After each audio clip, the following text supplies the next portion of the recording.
di area kebun percobaan Muara, salah satu unit kerja Badan Litbang Pertanian. Kita ada di hamparan kurang lebih 42 hektar ini. Ini tugasnya ini menyiapkan varietas unggul baru padi dan teknologi yang terkait dengan padi. Dari sini, jadi kita ada beberapa sebenarnya. Ini salah satunya yang kantor pusatnya itu ada di Balai Besar Penelitian Sukamandi. Itu ada 300 hektar di sana. Kemarin Pak. yang Pak Jokowi sempat ke sana ya Pak? Itu. Tapi jadi ini berarti saat ini ada berapa ini Pak varietas yang saya bisa lihat nih Pak, kalau saya lagi melihat ke kiri dan ke kanan? Iya, ini beberapa baru kita mulai tanam, jadi ada di sana baru mulai persiapan. Ini yang sekarang kita lihat ini ada Sintanur, ada Impari 32, ada Siliwangi. Ini baru persiapan dan ini akan tertanam nanti nih sampai karena ini kan awal musim tanam ini. Mudah-mudahan kita bisa tanam semua nih sesuai dengan kebutuhan petani kita seperti itu. Saya boleh sapa pemirsa dulu ya Pak ya? Silahkan Pak. Pemirsa apa kabar? Saat ini saya bersama dengan Kepala Balitbang Kementerian Pertanian Bapak Fajri Jufri. Beliau mengajak saya tadi sudah berkeliling di kebun percobaan Muara Bogor ini. Dan yang pasti juga kalau kita bicara mengenai beras ini sudah menjadi bahan kebutuhan pokok masyarakat Indonesia. Rasanya ada anggapan yang menyatakan bahwa kalau belum makan nasi kok ya rasanya nggak kenyang. Dan memang beras ini sudah menjadi bagian yang tidak hanya masalah pangan, tapi juga budaya masyarakat Indonesia. Dan selama 3 tahun berturut-turut ini, Indonesia menyatakan sudah bisa swasembada beras, yang artinya kita sudah tidak import beras lagi. Makanya saya akan tanya lebih dalam lagi bersama Kepala Balitbang, Profesor Dr. Fajri Jufri. Pak, ini rasanya jadi hadiah kemerdekaan kita di usia ke-77 ini ya Pak. Merdeka yang sesungguhnya, waduh. Sempat kita swasembada juga tahun 80-an ya Pak, 84 tepatnya ya. Jadi butuh 30 tahun lebih untuk kemudian berdiri tegap kembali dengan percaya diri mengatakan tidak import lagi, kita sudah bisa mencukupi diri kita sendiri. Komentar Bapak. Siap. Jadi ini Mbak Tanri memang hadiah spesial ini 70 tahun kemerdekaan kita. Hari ini kita bisa merdeka pangan ini. Kalau saya mau sampaikan seperti itu. Artinya pada kondisi pandemi COVID-19 3 tahun berturut-turut ini, situasi ancaman krisis pangan global, perubahan iklim yang begitu mempengaruhi kita semua ini, Indonesia bisa mendeklar bahwa 3 tahun ini kita tidak impor beras. Sejak 2019 sampai 2022. Dan Bapak Presiden kemarin pada saat mendapat penghargaan dari IRI itu, sudah mendeklar bahwa hasil survei beras yang dilakukan BPS itu, stok pangan kita ini ada 10,2 juta ton yang ada mulai di petani, di industri, di penggilingan dan di Bulog dan di beberapa tempat yang lainnya seperti itu, Mbak. Dan penghargaan kan sudah diterima kemarin ya Pak di Istana Merdeka dan saya bisa Agustus, betul hari yang bersejarah itu. Nah, itu dia. Dan saya bisa melihat senyum merekah dari Pak Presiden yang merasa begitu bangga juga menerima penghargaan tersebut. Tapi kan ini buah kerja keras banyak pihak juga kan Pak. Ini terima kasih nih untuk petani Indonesia. Ini kan pasti yang paling menggerakkan di bawah ini kan petani kita. Kelompok tani, penyuluh ada di dalamnya. Termasuk berbagai stakeholder kita, perguruan tinggi, beberapa teman-teman yang lain lah, NGO termasuk di dalamnya itu. Itulah hasil kerja keras semua pihak. Kementerian Pertanian ini yang diberi tugas mengorkestra. Jadi memang menjadi tugas Kementerian Pertanian. Menarik nih Pak, berbicara mengenai inovasi. Karena ini kan 2019 itu kan waktu itu kita sudah masuk pandemi COVID, Pak. Dan kemudian juga situasi saat ini juga saya rasa berbeda ketika tahun 80 kita menyatakan swasembada pangan juga gitu kan, Pak. 80-an sekarang juga itu apa yang berbeda di tahun ini, Pak? Ya. Indonesia bisa bertahan dalam kondisi pandemi COVID-19, di mana negara lain ada yang kolaps malah. Kalau Mbak, negara tetangga ya Pak ya? Tetangga di Asia ada yang beberapa kolaps. Indonesia bisa survive, dan kita bisa menyiapkan kebutuhan pangan kita. Ancaman krisis pangan global, negara-negara perubahan iklim, climate change, ini yang agak berbeda. Artinya apa? Tantangan yang 84 dengan sekarang jauh berbeda, dan Indonesia bisa menunjukkan bahwa kita mampu bertahan dalam kondisi tantangan itu. Kuncinya di inovasi. Degradasi lahan kita ini bukan main ini. Konversi lahan juga seperti itu. Hasil penelitian beberapa tahun terakhir itu, konversi lahan kita, lahan produktif kita itu hampir 100.000 hektar per tahun. Bayangin, jumlah penduduk kita menambah, lahan kita semakin berkurang. Kata kuncinya, tanpa inovasi teknologi tidak mungkin akan seperti sekarang. Saya juga melihat di belakang Bapak ini soalnya ada Inpari 32. Kenapa saya ke sana pemirsa? Karena 12 Juli kemarin Pak Presiden kan sempat ke Sukamandi ya Pak ya. Mungkin pemirsa informasinya Sukamandi ini adalah tempat pusat penelitian lebih besar lagi ya Pak. Pusat penelitian dimiliki juga oleh Balitbang Kementerian Pertanian. Tapi disebutkan khusus bahwa ada varietas Inpari 32, kemudian ada Inpari 42 ya Pak. Jenis apa sih Pak itu? Karena di belakang Bapak persis nih, kalau pemirsa bisa lihat, mungkin bisa ditunjukin juga oleh kameranya. Inpari 32 ini umurnya itu 115 hari.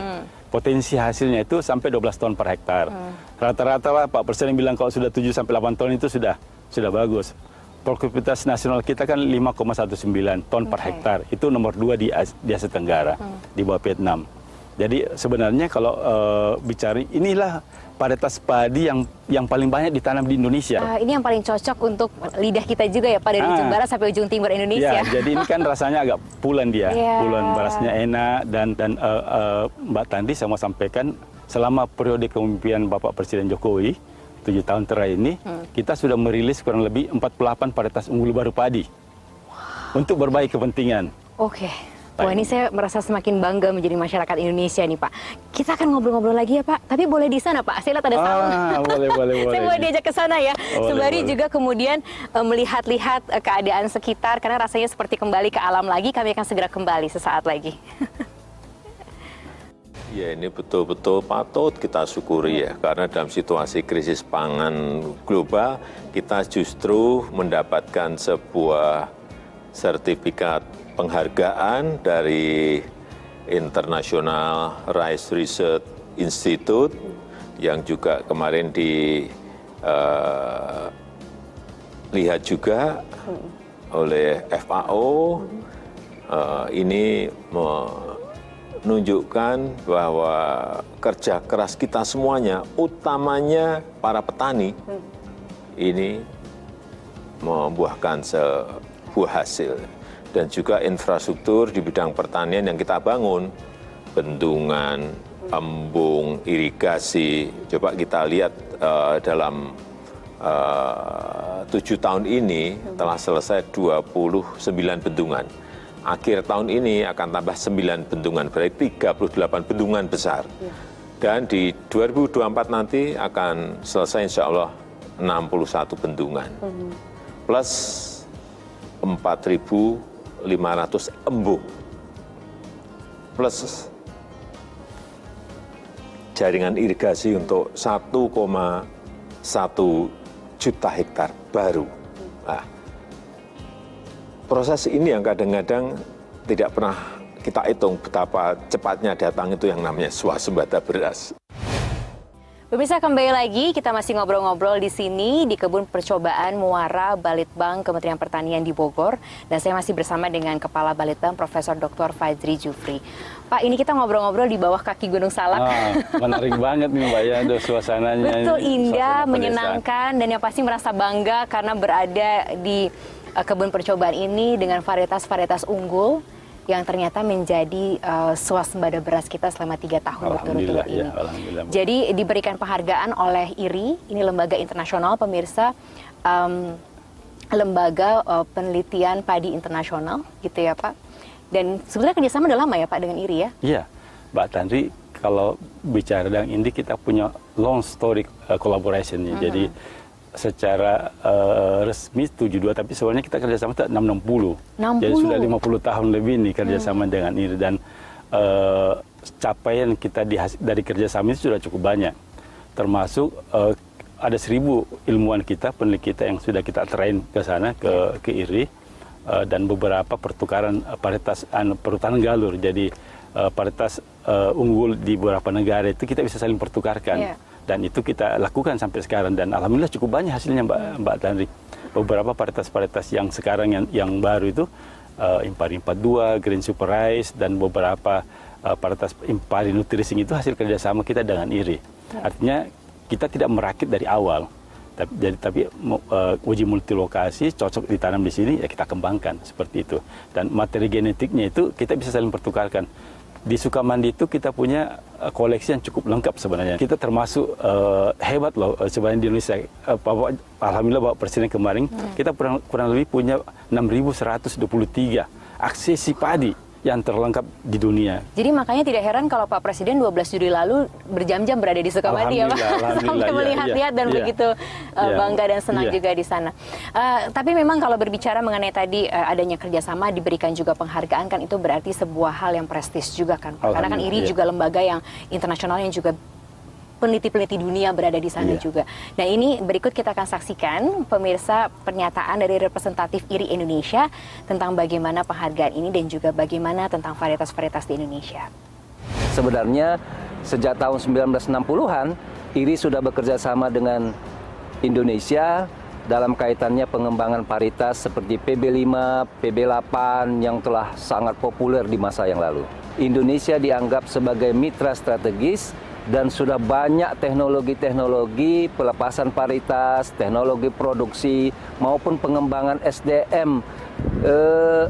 IRI memberikan sertifikat kepada Presiden karena memandang 3 tahun terakhir ini produksi padi Indonesia itu relatif antara produksi dengan konsumsi itu surplus sebenarnya. Jadi itu adalah angka BPS yang mengatakan itu, terus di cross check juga dengan data-data FAO maupun USAID. Jadi produksi padi kita dikurangin dengan konsumsi kita, itu kita surplus di dalam paling tidak 3 tahun terakhir ini. Kedepan Indonesia tetap menjadi mitra strategis dan perlu terus dijalin kerjasama. Saat ini sebenarnya sudah ditandatanganin work plan 2020 sampai 2024. Paling tidak ada 6 bentuk kerjasama, yaitu pemuliaan padi-padi yang toleran terhadap perubahan iklim dan bernutrisi, kemudian digital agriculture, kemudian agri-food policy, kemudian sustainability agronomi, kemudian mekanisasi pertanian. Saya ingin menekankan khususnya di dalam memproduksi varietas yang toleran lingkungan dan bernutrisi tinggi. Seperti kita ketahui, stunting merupakan prioritas Indonesia. IRI bersama Badan Litbang Pertanian sudah mengeluarkan satu varietas yang namanya Impari Nutrizing. Kedepan kita ingin melepas lebih banyak lagi varietas-varietas yang bernutrisi tinggi, kaya Fe, kaya zinc, kemudian kaya vitamin A, sehingga masalah-masalah stunting dan nutrisi itu bisa kita tanganin. Itu tadi perwakilan atau representatif dari IRI Indonesia. Saya kembali lagi ke Pak Kepala Balitbang. Pak Fajri, ini kalau kita bicara mengenai swasembada beras 3 tahun berturut-turut, itu kan pasti ada terobosan-terobosan yang dilakukan. Karena setelah 30 tahun lebih dari tahun 84, baru sekarang kita bisa bilang bahwa kita swasembada kembali gitu. Nah saya mau tanya, terobosan paling gila mungkin Pak? Sebutannya gitu nggak ya, supaya ekstrim nih pemirsa dengerin. Jadi Alhamdulillah Mbak Tanri, Bapak Menteri Pertanian, sejak beliau jadi Menteri memang mengajak kita berpikir, jangan berpikir bisnis unusual. Jadi harus berpikir yang lebih besar. Jadi out of the box pikirannya, sehingga disampaikan tadi ada terobosan-terobosan baru.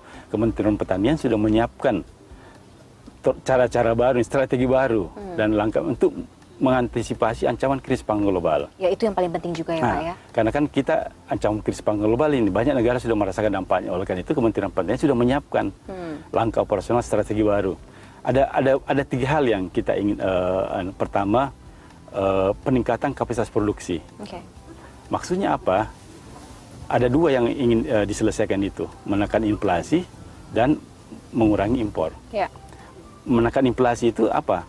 Kita sering bersoal dengan bawang merah, cabai pada saat hari Lebaran, hari Natal itu, dan itu mempengaruhi inflasi kita.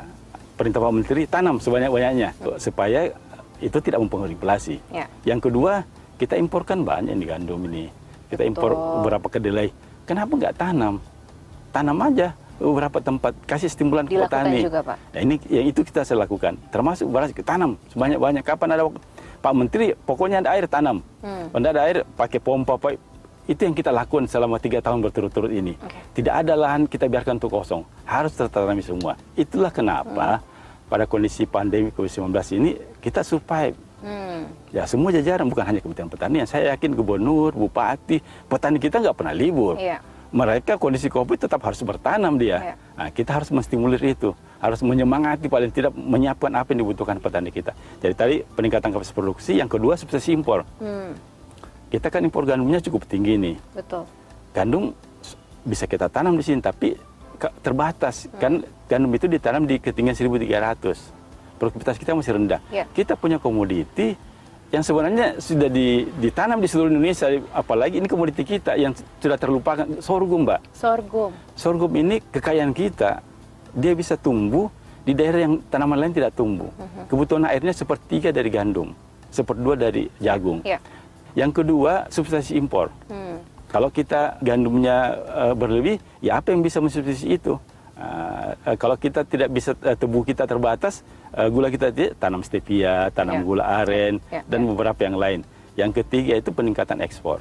Kita punya potensi porang yang dibutuhkan dunia. Betul ya, Pak? Shirataki. Ya, shirataki. Kita kenalnya shirataki. Yang kedua, sarang bulu walet, SBW. Ini permintaan dunia banyak banget, apalagi Cina. Jadi teknologi apa yang paling membantu untuk ini, Pak? Iya, tidak mungkin dengan tantangan perubahan iklim, ancaman krisis pangan global, pandemi 19 ini kalau tidak ada intervensi teknologi. Oleh karena itu, Badan Litbang Kementerian Pertanian sedari awal sudah menyiapkan ini, karena kita sudah punya rencana kerja 5-10 tahun. Jadi antisipasi itu kita sudah lakukan, Bapak Menteri sudah mengarahkan. Oleh karena itu kita menyiapkan varietas yang toleran iklim. Contohnya toleran kering yang bisa bertahan 2 minggu tidak ada air, masih bisa tumbuh. Ada punya Impago, Imbrida Padigogo. Kita punya Impari untuk lahan irigasi. Kita punya Impara untuk lahan yang kalau hujan tergenang 2 minggu masih bisa berfungsi dengan baik.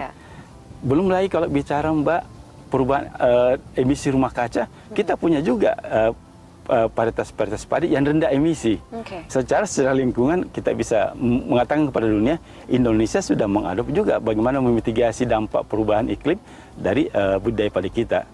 Belum lagi, Mbak, kalau bicara beras sehat. Ini yang menarik nih pemirsa nih. Karena tadi sebelum kita ngobrol-ngobrol di sini kan, Pak, kita sempat cerita-cerita juga. Jadi Pak Fajri cerita, kita punya beras diet loh, Mbak, gitu ya. Ya kan, Pak? Punya beras stunting, macam-macam ya, Pak. Tapi kita bahasnya setelah jeda ya, Pak. Kami akan segera kembali sesaat lagi untuk tahu apa-apa saja sih yang sudah dihasilkan oleh Balitbang Kementerian Pertanian, termasuk tadi jenis-jenis beras yang begitu beragam. Kami akan segera kembali sesaat lagi.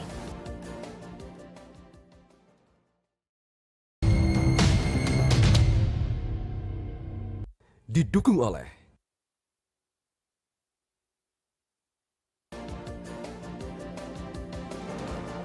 Pemirsa, dengan tegas kita bisa menyatakan bahwa sudah 3 tahun berturut-turut ini kita tidak impor beras, sudah swasembada beras. Dan saya masih berbincang-bincang dengan Kepala Balitbang Kementerian Pertanian, Bapak Fajri Jufri. Pak Fajri, dari awal tadi kita sudah bincang-bincang berbicara mengenai apa-apa saja sih yang sudah dilakukan, karena berbicara swasembada itu kan berbicara mengenai produktivitas dan juga produksi. Dan ini semuanya meningkat karena teknologi. Varietas-varietasnya jelas tadi Bapak sudah jelaskan mengenai banyak sekali yang dilakukan untuk bisa survive di tengah adanya perubahan iklim, COVID, kemudian juga perubahan iklim dunia juga. Tapi lebih detailnya lagi, apa lagi, Pak? Jadi Mbak Tanti, kalau fungsi hasil itu, jadi hasil perkalian dari genetik, benih, manajemen budidaya, sama lingkungan. Jadi kalau kita menghasilkan produksi yang tinggi itu harusnya benihnya harus bagus. Tadi saya sudah varietas unggul baru, genetiknya harus bagus. 20% dari hasil itu ditentukan benihnya, bibitnya. Yang kedua, kita bicara budidaya, manajemen, bagaimana pengolahannya. Kalau benihnya bagus, bibitnya bagus, tidak dipelihara, pasti nggak akan bagus juga. Oleh karena itu, kita sudah menyiapkan teknologi sedari awal ini, beberapa tahun, dan ini sudah cukup masif digunakan di petani kita. Namanya Jaro, Jajar Legowo. Jajar Legowo, apa itu, Pak? Jajar Legowo ini sebenarnya cara tanam baru sisipan ini. Yang biasanya kan populasi, kalau tanam tegel itu, cara tanam yang biasa itu, populasi padi kita itu 160.000 per hektar. Dengan Jaro ini populasinya jadi 220. 2 kali lipat ya Pak? Ya, 220, nambah 30%, sehingga makanya produksinya akan jauh lebih tinggi. Dan dia juga akan meningkatkan produktivitas, karena pengaturan jarak tanam itu menentukan produktivitas. Kita untuk lahan kering kita punya largo, larikan gogo. Jadi kita sudah siapkan, kalau di rawa namanya ada raisa. Rawa intensif super aktual. Oleh karena itu kita menyiapkan sebenarnya pengolahan tanaman terpadu yang kita sudah desain untuk kebutuhan petani kita di berbagai ekosistem di Indonesia seperti itu, Mbak.